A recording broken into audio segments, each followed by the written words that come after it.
Assalamualaikum Cinggude. Waalaikumsalam. Ya ampun, udah lama ya kita gak nge-zoom bareng. Ya nih, udah 1 minggu kali ya. 1 minggu berasa 1 bulan ya. Bener. Oh iya, by the way, kalian tahu nggak sih kalau Expo kemarin trending loh di Twitter, dan banyak banget yang nanyain, Kak, Expo itu apa sih? Kok bisa hype banget di Instagram sama di Twitter? Hebat kan? Sudah? Keren sih, acara bagus kayak gitu, siapa sih yang gak suka? Bener banget, apalagi materi kemarin tentang akal dan perasaan. Itu tuh kayak relate banget gak sih sama kita yang kadang suka baperan. Tapi ngomong-ngomong soal akal sama perasaan, kalian semua tahu nggak sih gimana cara penerapan yang benar antara akal sama perasaan di kehidupan sehari-hari kita?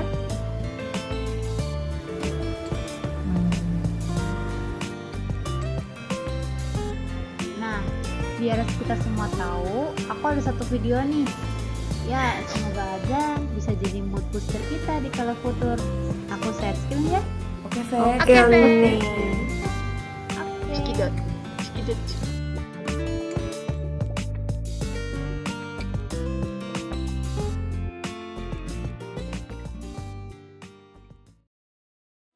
Akal. Kalian pasti pernah dengar kalau yang membedakan antara manusia dan hewan adalah akal. Dengan akal, manusia dapat membedakan mana hal yang baik dan mana yang buruk.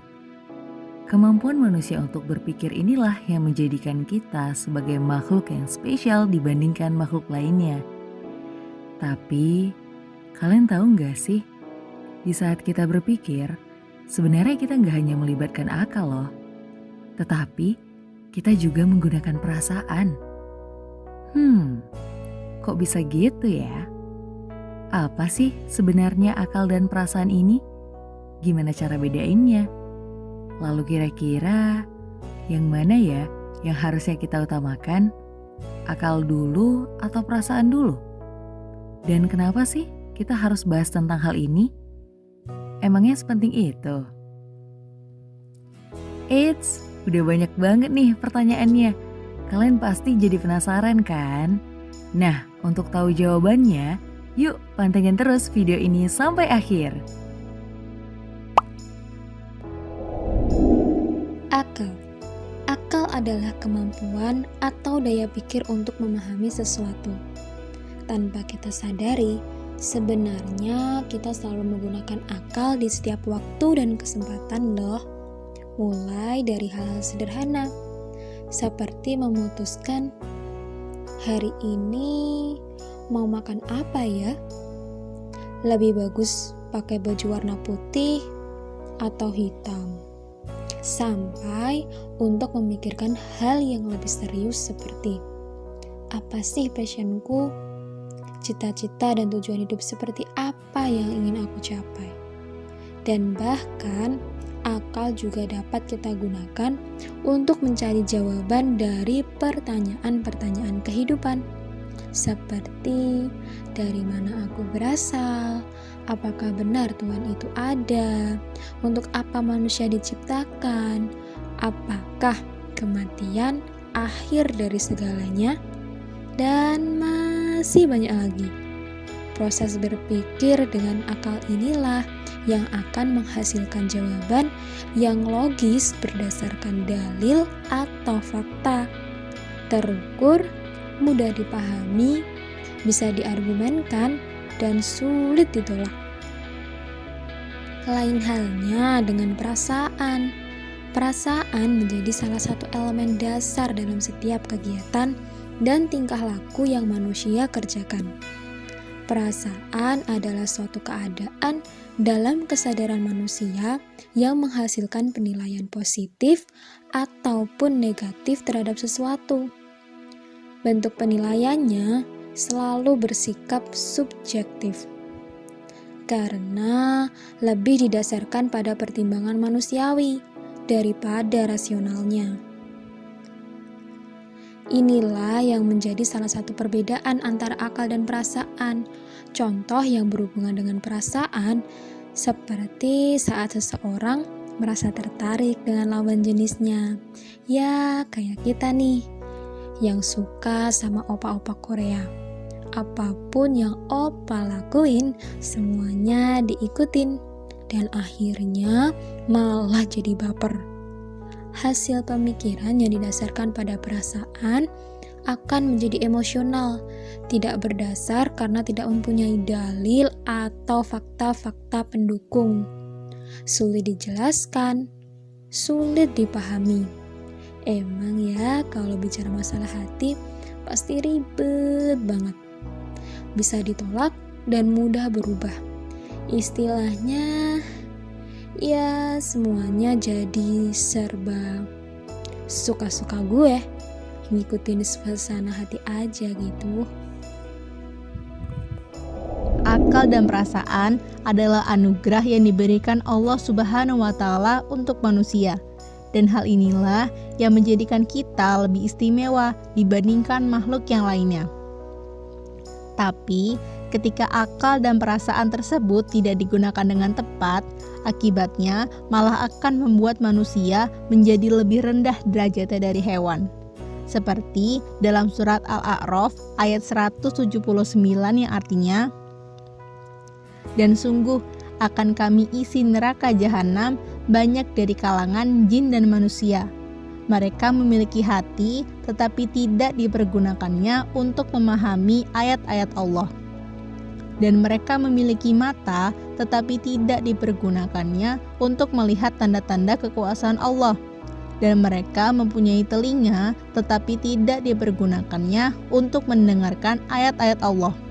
Mereka seperti hewan ternak, bahkan lebih sesat lagi. Mereka itulah orang-orang yang lengah." Nah, di sini artinya ketika kita berbicara tentang hati, maka erat kaitannya dengan perasaan. Sedangkan mata dan telinga adalah indera yang menjadi sumber manusia untuk berpikir, yang erat kaitannya dengan akal manusia. Coba deh kalian perhatiin adegan berikut ini. 잠이야?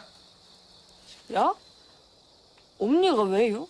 저짝 산나무 김씨라고 있는디 그 짝 아들이랑 너랑 중신을 서주겄디야? 그게 무슨 말씀이래요? 언제 올지도 모른 거 기다리다가 남의 딸 혼사길 맞기 싫다자녀. 그럴 바엔 지금 경성 가서 오라버니 다시 모셔올 거구만요. 아이고, 거가 어디라고 간다는 말이여? 몰라요. 바람이 때려 쌓는 게 아파 죽겠어요. 지가 일어나 확 죽어버리겠는데요. 당신 말게. Dari contoh adegan drama tersebut, kita bisa melihat bahwa Duksun lebih mengedepankan perasaannya daripada akalnya. Dia begitu yakin dengan perasaannya bahwa dia akan hidup bahagia jika dia bersama dengan pria pilihannya dibanding bersama pria pilihan orang tuanya. Makanya, tanpa berpikir panjang, dia memutuskan untuk kabur dari rumah, meninggalkan orang tuanya, dengan harapan dia bisa bertemu dan bersatu dengan pria yang disukainya. Walaupun pada akhirnya mereka bertemu, akan tetapi semuanya tidak seperti apa yang diharapkannya, karena pria tersebut telah menikah. Barulah ketika itu, Duksun mulai berpikir. Dia berusaha mengalahkan perasaannya dan mulai menggunakan akalnya, menerima segala yang telah terjadi. Itulah kenapa dalam pengambilan keputusan, kita diminta untuk menggunakan akal, sedangkan perasaan hanyalah sebagai faktor penguat, bukan malah sebaliknya. Karena kalau perasaan yang memimpin, maka itu akan membunuh akal dan memaksa akal untuk membenarkan apa saja yang disukai perasaannya. Sama seperti cerita Duksun sebelumnya, perasaan Duksun begitu mendominasi sehingga dia tidak bisa lagi berpikir dengan rasional. Meskipun orang tuanya sudah menasihati, tapi Duksun tetap saja keras kepala. Ia membantah orang tuanya, kemudian pergi dari rumah. Perjalanan seorang diri yang berbahaya itu pun rela ia tempuh. Semua itu Duksun lakukan demi mengejar pria yang begitu ia cintai. Sampai-sampai ia lebih memilih mati daripada harus menikah dengan pria pilihan orang tuanya. Jadi, hati-hati ya teman-teman, jangan sampai ketika kita menyukai atau mencintai sesuatu, tapi perasaan tersebut tidak didasari oleh akal, Makanya, Imam Syafi'i mengatakan, apabila orang bodoh mengajak berdebat denganmu, maka sikap yang terbaik adalah diam, tidak menanggapi. Orang bodoh di sini maksudnya adalah orang yang tidak mengedepankan akalnya. Nah, orang-orang seperti ini akan lebih mudah baper dan sulit untuk diajak diskusi. Mau selogis apapun argumen yang kita berikan, berbagai fakta udah kita jelaskan, tetap aja nggak akan ada gunanya kalau orang yang diajak berbicara tersebut sibuk membenarkan hanya apa yang dia rasa benar. Sekali lagi, ingat ya, kalau perasaan itu bersifat subjektif, beda dengan akal yang bersifat objektif. Nah, begitupun sebaliknya, betapa meruginya kita kalau kita adalah orang yang gak mau mengedepankan akal, terlebih lagi dalam penerapan kehidupan beragama. Kita gak boleh hanya mengandalkan perasaan kita. Misalnya, udah azan nih, tandanya udah masuk waktu sholat kan? Tapi kita masih saja menunda-nunda. Masih rebahan, masih main HP, masih sibuk ngerjain tugas, masih asik ngobrol sama temen, masih inilah, masih itulah. Tahu-tahu waktu sholatnya udah mau habis. Jadinya sholat di akhir waktu deh. Udah tahu salah pun kita masih sibuk nyari berbagai alasan untuk membenarkan tindakan kita. Iya, tadi kan lagi dikejar deadline, jadi kerjanya gak bisa ditinggal.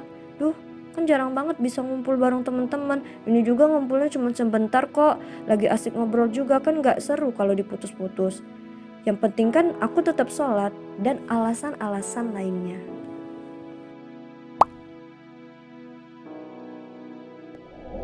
Nah, teman-teman, mulai sekarang yuk kita renungkan, apakah sikap kita sudah benar jika berpikir seperti itu? Apakah tindakan dan perkataan yang kita keluarkan cukup patut dijadikan alasan? Atau jangan-jangan cuma perasaan kita aja yang nyoba buat melabuhi akal dan nyari pembenaran? Tinggalkan jawabannya di komentar ya. Jangan lupa like, komen, dan share video ini ke semua teman kamu, kerabat kamu, dan keluarga kamu. Semoga bisa diambil hal yang baiknya dan bisa dibuang yang buruknya. Jazakumullah khairan semua. Nah, jadi gitu teman-teman videonya. Gimana? Seru kan? Seru banget. Iya, alhamdulillah jadi nambah ilmu kita dari video ini. Bener tuh, sekarang tuh ya aku jadi paham cara memposisikan akal sama perasaan. Ya, ternyata akal itu menunjukkan suatu kebenaran, bukan pembenaran. Betul banget, bagus deh videonya, jadi pengen nonton lagi. Nonton laginya nanti aja yuk. Kita sholat zuhur dulu. Udah waktunya nih. Ya, nggak bisa nanti ya. Nah, ini termasuk yang ngikutin perasaan nih. Keceplosan. Ya udah, kita tutup dulu ya Zoom-nya. Kita sholat zuhur. Jangan lupa, Jumat besok kita ada pertemuan lagi di school. Oke? Dan hari Sabtu buat sub unit juga. Pastinya dong. Ya udah, aku tutup dulu ya. Dadah. Assalamualaikum. Waalaikumsalam warahmatullahi wabarakatuh. Annyeong.